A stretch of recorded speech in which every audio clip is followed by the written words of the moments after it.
नमस्कार। उत्तराखंड एक्सप्रेस के साथ एक बार फिर मैं और अमनदीप आपके साथ हैं। इस खबरों का सिलसिला आगे बढ़ाते हैं और सबसे पहले बात बड़ी खबर की।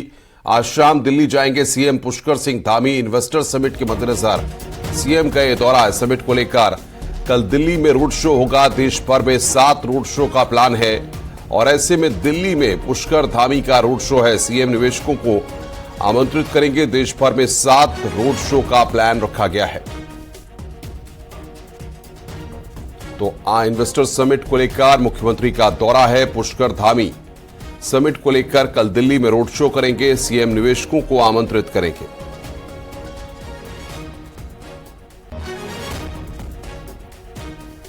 तो बड़ी खबर हम आपको बता रहे हैं, दिल्ली में पुष्कर धामी का रोड शो कल होना है।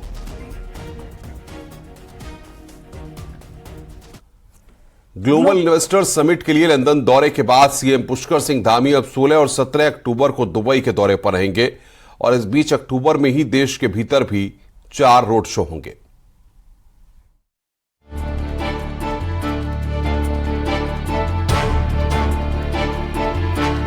इस साल के अंत में 8 और 9 दिसंबर को होने जा रहे ग्लोबल इन्वेस्टर समिट के लिए सरकार देश विदेश के औद्योगिक घरानों को उत्तराखंड आने का निमंत्रण दे रही है। लंदन के 4 दिवसीय दौरे में सीएम धामी ने तमाम मल्टीनेशनल कंपनियों, उद्योगपतियों को उत्तराखंड आने का निमंत्रण तो दे दिया, 12,500 करोड़ का MOU भी साइन किया है। सीएम धामी अब 16 और 17 अक्टूबर को दुबई दौरे पर जाने वाले हैं, जहां टूरिज्म, हॉस्पिटैलिटी, कॉमर्शियल और रियल एस्टेट पर मेन फोकस होगा।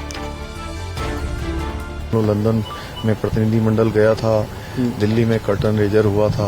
अभी 4 अक्टूबर को दिल्ली में रोड शो होने वाला है। देश के अन्य शहरों में भी, मुंबई है, अहमदाबाद है, बंगलौर है, सभी जगह हमारी टीमें जा रही हैं और विदेशों के भी जो कार्यक्रम आगे प्रस्तावित हैं उनमें भी हम लोग प्रतिभाग करेंगे। हमें उम्मीद है हमारे सामने एक बड़ा अवसर ये इन्वेस्टर समिट के रूप में। इसके साथ ही देश के अंदर भी कुल 7 रोड शो होने हैं, जिनमें से 4 रोड शो अलग अलग राज्यों में इसी अक्टूबर महीने में होने वाला है, जिसमें शिक्षा, स्वास्थ्य, होटल, फिल्म, IT और हाइड्रो पावर सेक्टर से जुड़े उद्योगपतियों पर विशेष फोकस होगा। कब कहां होगा रोड शो? 4 अक्टूबर को दिल्ली, 26 अक्टूबर को चेन्नई, 28 अक्टूबर को बेंगलुरु, 31 अक्टूबर को हैदराबाद, 2 नवंबर को अहमदाबाद, 6 नवंबर को मुंबई, 7 नवंबर को मुंबई में होगा रोड शो। अहमदाबाद में हमारा फोकस मैन्युफैक्चरिंग सेक्टर में लगेगा। मुंबई में जाएंगे तो मैन्युफैक्चरिंग सेक्टर फोकस में रहेगा, साथ ही वहाँ के फिल्म इंडस्ट्री भी हमारे फोकस में रहेगा और मुंबई और दिल्ली दोनों में होटल इंडस्ट्री भी हमारे फोकस में रहेगा। चंडीगढ़ में रियल एस्टेट प्लेयर्स हमारे फोकस में रहेंगे और हैदराबाद जाएंगे तो एनर्जी सेक्टर के प्लेयर्स वहाँ काफ़ी ज़्यादा हैं, खासतौर पर हाइड्रो पावर में वो फोकस सेक्टर रहेगा। ग्लोबल इन्वेस्टर समिट के जरिए सरकार का फोकस उन क्षेत्रों में निवेशक जुटाने पर है जिसके राज्य में सबसे अधिक संभावनाएं हैं। इससे निवेशकों को तो फायदा होगा ही, राज्य के युवाओं को रोजगार मिलेगा और सरकार के राजस्व में भी बढ़ोतरी होगी। देहरादून से न्यूज 18 के लिए सुनील नवप्रभात की रिपोर्ट। देहरादून के परेड ग्राउंड में आयोजित हुए अंतर्राज्यीय और नेशनल किक बॉक्सिंग प्रतियोगिता में प्रतिभाग करने वाले खिलाड़ियों ने सोमवार शाम को सीएम आवास में सीएम पुष्कर सिंह धामी से मुलाकात की। इस अवसर पर आयोजित कार्यक्रम में सीएम ने कहा कि नेशनल किक बॉक्सिंग प्रतियोगिता में उत्तराखंड की युवा पीढ़ी ने देश में उत्तराखंड का नाम रोशन किया है। उन्होंने सभी खिलाड़ियों का मनोबल बढ़ाते हुए उन्हें आगे बढ़ते रहने के लिए प्रोत्साहित किया।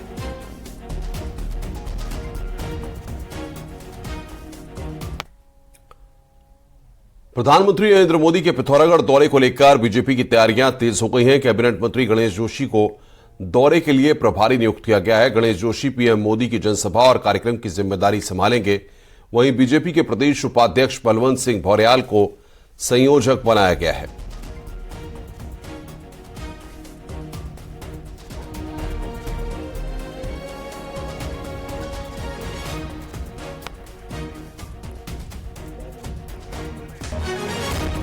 और सीधे रुक करते हैं ग्राउंड जीरो का। भारती सकलानी हमारी संवाददाता हमारे साथ जुड़ रही हैं। भारती, जाहिर तौर पर प्रधानमंत्री का दौरा है, 2024 के रोडमैप को भारतीय जनता पार्टी पूरी तरह से तैयार करना चाहती है। किस तरीके से राजनीतिक सरगर्मी प्रधानमंत्री के दौरे को लेकर आप देख रही हैं? देखिए, राजनीतिक सरगर्मियों की अगर बात करें अनुपम, तो ये जो दौरा है प्रधानमंत्री नरेंद्र मोदी का प्रस्तावित, इसको लेकर बीजेपी ने तो अपनी पूरी तैयारी कर ली है। पहले प्रदेश अध्यक्ष गए थे, वो उन इलाकों का दौरा करके आए हैं जहां जहां पर प्रधानमंत्री नरेंद्र मोदी के कार्यक्रम तय किए जा रहे हैं। इसके अलावा विपक्ष की भी नजर है, क्योंकि देखिए लोकसभा चुनाव करीब है। लोकसभा चुनाव की डेट हालांकि अभी तक क्लियर नहीं हो पाई है, लेकिन उससे पहले ही बीजेपी अपने कार्यक्रम कर रही है। चाहे वो दौरों को लेकर बात कर ली जाए, बीएल संतोष यहां पर आ चुके हैं। इसके अलावा राष्ट्रीय संगठक जो है बीजेपी की तरफ से वो यहां पर आ चुके हैं और केंद्र की तरफ से पूरी नजर रखी जा रही है। प्रदेश बीजेपी के पदाधिकारियों को दिशा निर्देश दिए जा रहे हैं। लेकिन अब कांग्रेस किसको उतारे प्रधानमंत्री नरेंद्र मोदी के मुकाबले में, क्योंकि अब ये दौरा यहां पर प्रस्तावित है और उसको लेकर पूरी तैयारी की जा रही है। तो एक तरफ जहां बीजेपी अपनी पूरी तैयारी कर रही है, वहां ये भी देखना दिलचस्प होगा कि विपक्ष की भी नजर प्रधानमंत्री के इस दौरे पर लगी हुई है। वाकई में, और विपक्ष के सामने एक बड़ी चुनौती कह सकते हैं। आप नजर बनाए रखिएगा दौरे को लेकर। तमाम जानकारी साझा करने के लिए बहुत शुक्रिया भारती आपका। सड़क पर सिर मुंडवाने वाली महिला कांग्रेस के प्रदेश अध्यक्ष अब पूरे राज्य का दौरा करने वाली हैं। इसके जरिए महिलाओं तक मैसेज पहुंचाने की कांग्रेस कोशिश करेगी, तो वहीं बीजेपी सिर्फ इसे एक स्टंट बता रही है।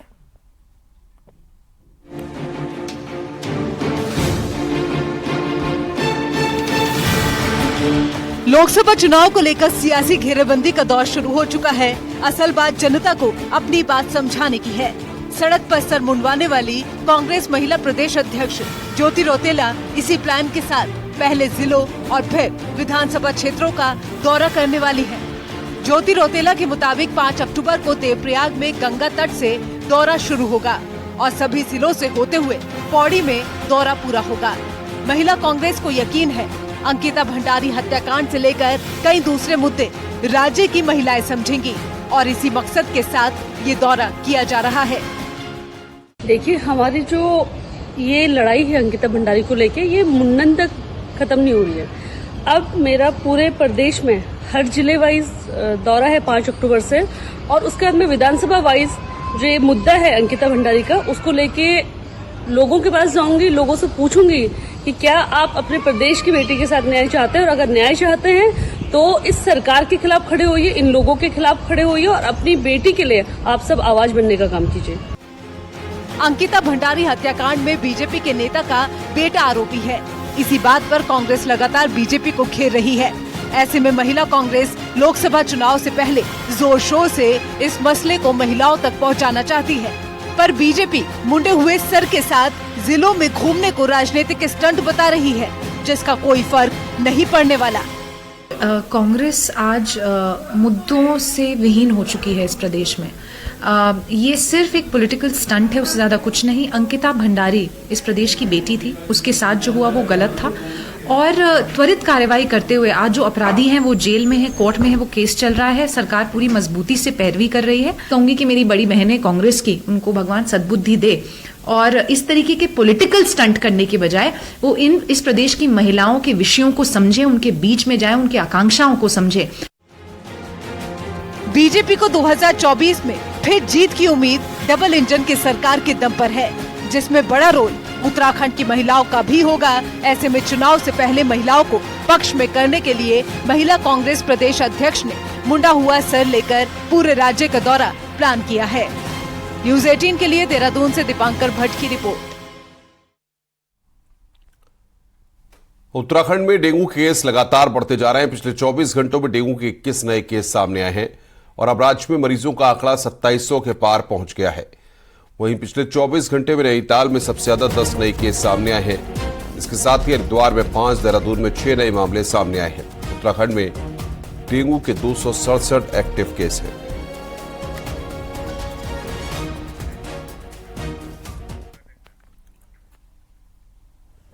उत्तराखंड में डेंगू मरीजों का ग्राफ बीते दिनों कम होने लगा है। भले ही आंकड़ा अभी तक 2700 के पार हो, लेकिन राहत की बात यह है कि हर दिन डेंगू के मरीजों में कमी आने लगी है। वहीं डॉक्टर भी मान रहे हैं कि डेंगू के मरीजों में कमी आने लगी है, लेकिन अभी तक पूरी तरह से डेंगू खत्म नहीं हुआ है, लिहाजा सावधानी बरतने की अभी भी जरूरत है।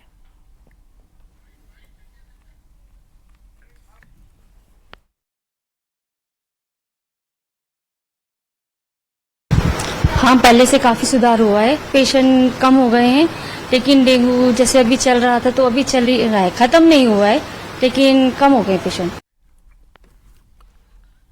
केदारनाथ यात्रा में कल बड़ा हादसा होने से टल गया, लेकिन यह हेली कंपनियों के लिए एक सबक भी है। वहीं इमरजेंसी लैंडिंग के बाद अब ट्रांस भारत का हेलीकॉप्टर वापस अपने हेलीपैड पर पहुंच गया है।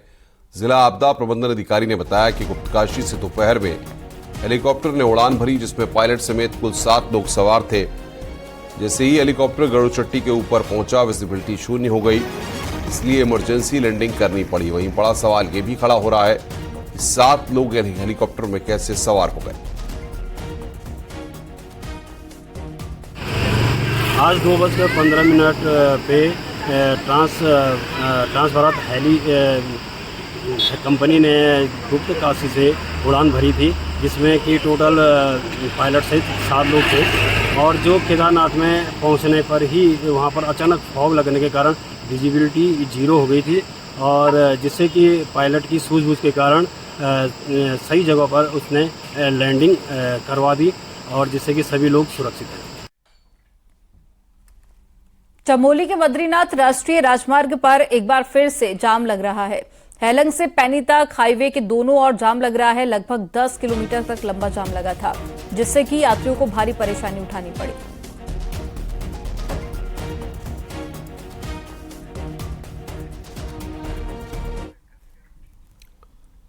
हरिद्वार में 1 अक्टूबर को स्वच्छता अभियान के दौरान हुई मारपीट के मामले में एक्शन हुआ है।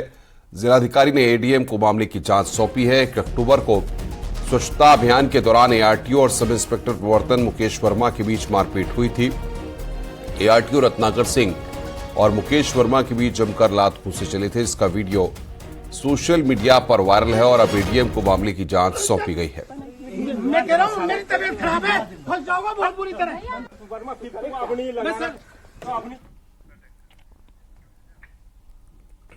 ऋषिकेश में गंगा नदी के बीच में नहाते वक्त में दिल्ली से आया पर्यटक डूब गया।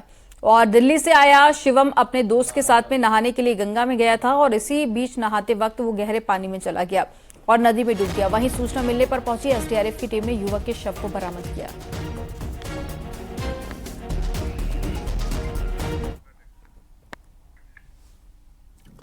विकासनगर में यमुना नदी में नहाने आए लड़के का अब तक कोई सुराग नहीं लग पाया है। रविवार दोपहर 9 साल का संदीप नहाने गया था, लेकिन उसके बाद घर नहीं पहुंचा। अब आशंका जताई जा रही है कि नदी में नहाते वक्त वो नदी में डूब गया। नदी किनारे संदीप के कपड़े भी बरामद हुए हैं और जल पुलिस के साथ एसडीआरएफ ऑपरेशन चला रही है।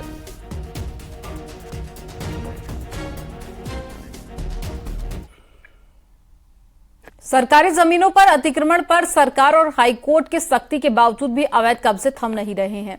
कई सरकारी जमीनों पर पट्टे धारकों की मिलीभगत से होटल और रिजॉर्ट भी बना दिए गए हैं। एक रिपोर्ट आपको दिखाते हैं।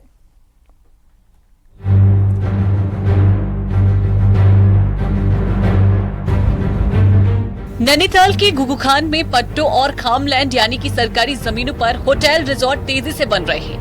कृषि या निजी इस्तेमाल के लिए दी गई इन जमीनों को स्टैम्प पेपर के जरिए नियम विरुद्ध बाहरी लोगों के नाम पर किया जा रहा है। वहीं बगड़, रामगढ़ और मुक्तेश्वर समेत तराई के हिस्सों में भी ऐसी ही सरकारी जमीनों पर बाहरी लोग आकर कारोबार फैला रहे हैं और अब इन निर्माणों की जांच की मांग उठ रही है। अगर लीगल तरीके से बने तब तो ठीक है, लेकिन ये अनलीगल तरीके से बना रहे हैं तो उससे तो काफ़ी दिक्कत भी है, क्योंकि सबसे पहला तो जो रिसोर्सेज हैं, संसाधन, उनकी कमी हो रही है। सबसे बड़ी पानी की है, और बाहर के काफ़ी ऐसे लोग भी बस जा रहे हैं जो जिनका रिकॉर्ड भी ख़राब हुआ, कोई उनका रिकॉर्ड ही नहीं है। अनलीगल तरीके से बसे हैं सारे लोग वहाँ। दरअसल खामलैंड वो जमीन है जो पहाड़ में भूमिहीन किसानों को खेती के लिए दी गई है, और ऐसी जमीनों को बिना सरकार की परमिशन से ना बेचा जा सकता है और ना ही खरीदा जा सकता है। लेकिन सरोवर नगरी में खामलैंड को बेचा और खरीदा जा रहा है। खाम भूमि सिर्फ सरकारी प्रयोजनों के लिए और जो लोकोपयोगी कार्य हैं उनके लिए दी जा सकती है, और पूर्व में भी स्कूल, कहीं पर गवर्नमेंट कॉलोनीज या सरकारी संस्थान है उनके लिए दी गई है। और यदि इसकी खरीद फरोख्त बिना सरकार की अनुमति के की जाती है तो पूर्णतः अवैध है, और इस प्रकार की खरीद फरोख्त चाहे वो रजिस्ट्री भी हुई हो तो उसको निरस्त कराकर शासन में निहित कराए जाने के प्राविधान हैं। जो अवैध रूप से भूमि के क्रय विक्रय की बातें हैं, उसमें लगातार जो शिकायतें प्राप्त होती हैं संबंधित अधिकारियों के माध्यम से उसकी जांच भी कराई जाती है। लैंड फ्रॉड के मामलों में एक्शन भी लिया जाता है। सरकारी जमीन को धड़ल्ले से खरीदा और बेचा जा रहा है और इस खेल में सरकारी अधिकारियों की मिलीभगत से भी मना नहीं किया जा सकता है। ऐसे अधिकारियों की जांच भी होनी चाहिए। न्यूज़ 18 के लिए नैनीताल से वीरेंद्र बिष्ट की रिपोर्ट।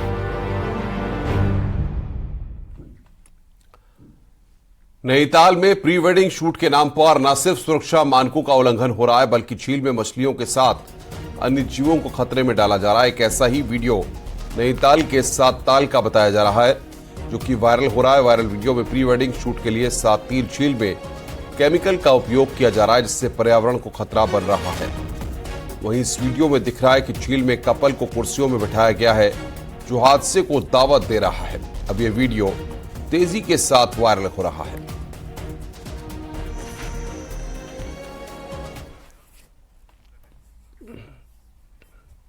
चमोली के पोखरी क्षेत्र में 2 दिन में 2 गुलदार की मौत से वन विभाग में हड़कंप मचा हुआ है। रविवार को पोखरी से 2 किलोमीटर आगे रुद्रप्रयाग मार्ग पर एक गुलदार का शव मिला। वहीं सोमवार को भी वन विभाग की टीम को पोखरी के गांव मयाणी के पास में एक और गुलदार का शव बरामद हुआ। वहीं वन विभाग की टीम ने गुलदार को कब्जे में ले लिया है शव को, और वन विभाग ने आपसी संघर्ष के चलते गुलदार की मौत की आशंका जताई है।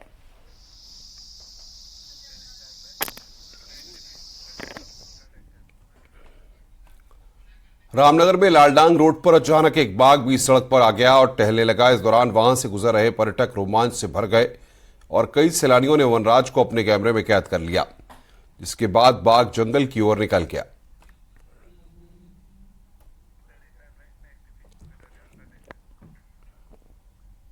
रामनगर में वाइल्ड लाइफ वीक के दूसरे दिन तराई पश्चिमी वन प्रभाग में गिद्ध गणना का आयोजन किया गया। हालांकि अब गिद्धों की संख्या कम होने के चलते इन्हें देख पाना भी बहुत ज्यादा मुश्किल हो गया है। कभी आसमान में 4 करोड़ से अधिक गिद्ध थे, लेकिन अब ये संख्या सिमटकर हजारों पर रह गई है। मवेशियों को दिए जाने वाले दर्दनाक डिफ्लोफिनाइल इंजेक्शन के चलते इनकी आबादी बहुत कम हुई है और यहां हुई इस गणना के रिजल्ट DFO द्वारा जल्द ही जारी कर दिए जाएंगे। पाए जाने वाले गिद्धों की प्रजाति की सर्वे हम लोगों से किया जा रहा है और आज हम इसी कार्यक्रम के लिए पतरामपुर रेंज में उपस्थित हुए हैं। ढेला बैराज के पास वल्चर काउंट के लिए आए हैं। यहाँ पे आम पोखरा रेंज का स्टाफ और रामनगर रेंज के स्टाफ आए हैं साथ में, और कॉर्बेट फाउंडेशन ने हमें यहाँ पर ज्वाइन किया है दुर्गापुर बीट में। बागेश्वर में होम स्टे योजना का फायदा नहीं मिल पा रहा, जिससे होम स्टे संचालक भी परेशान हैं। क्या है ये पूरा मामला, आइए इस रिपोर्ट में देखते हैं।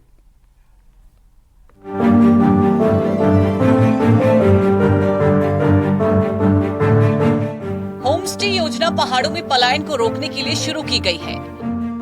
बागेश्वर के कई होम स्टे कई पर्यटकों से गुलजार रहते हैं, लेकिन अब यहाँ पूरे महीने 2-4 पर्यटक आना भी मुश्किल हो रहा है। सरकार से काफ़ी अप्रोच की, क्योंकि सरकार के वहाँ पर हम रजिस्टर्ड हैं पर्यटन विभाग में, परंतु सरकार इस ओर हमारी मदद अभी तक नहीं कर पाई है। हमें मार्केटिंग की सबसे ज़्यादा ज़रूरत है, जिससे कि पर्यटक लोग यहाँ पर आएँ। होम स्टे योजना के जरिए लोगों को स्वरोजगार से जोड़ने की भी कोशिश थी, लेकिन होम स्टे की मार्केटिंग नहीं होने से योजना परवान नहीं चढ़ पा रही है। हालांकि प्रशासन ऑनलाइन मार्केटिंग के साथ नई क्रिएटिव आइडियाज से पर्यटकों को जोड़ने की बात कर रहा है। काफ़ी अच्छी सुविधाएं है वर्मा जी ने की है, पर गवर्नमेंट की तरफ से, इनक्रेडिबल इंडिया की तरफ से कोई एफर्ट नहीं किया गया। सबसे बड़ी दुख की बात यह है, वर्मा साहब अकेले लगे रहते हैं, इतने फॉरेन टूरिस्ट आते हैं। होम स्टे योजना की ज्यादा से ज्यादा मार्केटिंग करने की जरूरत है, ताकि गांव से पलायन को रोकने के लिए बनाई गई होम स्टे योजना का फायदा मिल सके। न्यूज़ 18 के लिए बागेश्वर से सुष्मिता थापा की रिपोर्ट।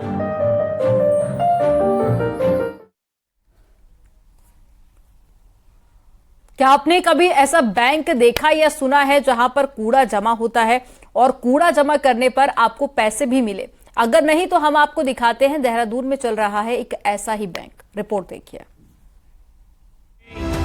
वसुधैव कुटुंबकम में विश्वास रखते, उनका सपना आत्मनिर्भर, आत्मविश्वास से भरे भारत का। साल 2014 में जब प्रधानमंत्री मोदी ने प्रधानमंत्री पद की शपथ ली थी, उसके बाद सबसे बड़े मिशन के तौर पर 2 अक्टूबर से स्वच्छ भारत मिशन की ही शुरुआत हुई थी। मिशन को 9 साल पूरा हो गए हैं और इस बीच लोगों ने स्वच्छता पर अपने अपने स्तर से प्रयास भी किए। देहरादून में भी कैंट बोर्ड ने पॉलिथीन कचरा बैंक खोलकर एक नई शुरुआत की है, जहां लोग पॉलिथीन बिस्किट या नमकीन के रैपर जमा कर सकते हैं। 1 किलो पॉलिथीन जमा करने पर 3 रुपए मिलेंगे। यहाँ स्कूली बच्चों के द्वारा पॉलिथीन रैपर जमा करने पर उन्हें स्टेशनरी आइटम दिए जाते हैं। पेंसिल, रबर बच्चों को देने का मकसद इन्हें सफाई के लिए प्रेरित करना है। वहीं इस पॉलिथीन का टाइल्स और फर्नीचर बनाने में प्रयोग किया जा रहा है, जिसके लिए कैंट बोर्ड ने दिल्ली की एक कंपनी से करार किया है।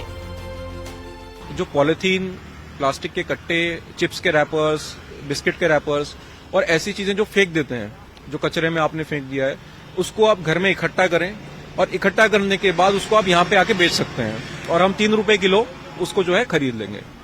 फिर हमने एक कंपनी के साथ टाई अप किया हुआ है जो इन सब चीजों को यूज करके एज ए रॉ मटेरियल इनको यूज करके वो प्लास्टिक की टाइल्स बनाती है, पेवर टाइल्स, और बेंचेस बनाती है, ट्रीज बनाती है।